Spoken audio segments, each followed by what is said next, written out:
ఖైరతాబాద్ విశ్వేశ్వరయ్య భవన్లో జరిగిన బీసీ సంక్షేమ సంఘం సమావేశంలో జాజులు మాట్లాడుతూ ప్రధాన రాజకీయ పార్టీలు బీసీలకు న్యాయం చేయడం లేదని విమర్శించారు. బీసీలకు రాజకీయ హక్కుల కోసం జూన్లో బీసీ విద్యార్థి యుద్ధ పేరి, జులైలో ప్లీనరీ, ఆగస్టులో జాతీయ మహాసభ నిర్వహిస్తామని తెలిపారు. సెప్టెంబర్ నుంచి రథయాత్ర, డిసెంబర్లో హైదరాబాద్ నుంచి భారీ సభ చేపట్టనున్నట్లు వెల్లడించారు. ఈరోజు తెలంగాణ రాష్ట్ర బీసీ సంక్షేమ సంఘం విస్తృత సమావేశం ఈరోజు హైదరాబాద్లోని మోక్షగుండం విశ్వేశ్వరయ్య భవన్లో పెద్ద ఎత్తున జరిగేది.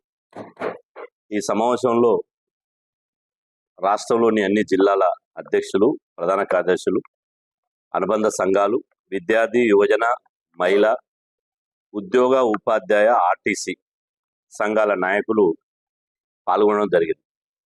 ఈ సమావేశంలో సుదీర్ఘంగా రాష్ట్రంలో ప్రస్తుతం రాజకీయ పరిస్థితులు, బీసీల పాత్ర మీద చర్చించడం జరిగింది. ప్రధానంగా తెలంగాణ రాష్ట్రంలో ప్రస్తుతం అన్ని రాజకీయ పార్టీలు బీసీలను అణచివేయడంలో పోటీ. ప్రతి పల్లె, ప్రతి మండలం, ప్రతి నియోజకవర్గంలో బీసీల రథయాత్ర ఇవాళ ప్రారంభించాలని చెప్పి నిర్ణయం తీసుకున్నాం. ఆ తర్వాత బీసీ రథయాత్ర ముగింపు సభ డిసెంబర్లో లక్షలాది మందితోటి ఇవాళ హైదరాబాద్లోని పెరేడ్ గ్రౌండ్ లో బీసీల శంఖారావం సభను నిర్వహించాలని చెప్పి ఈ సమావేశం నిర్వహించడం జరిగింది.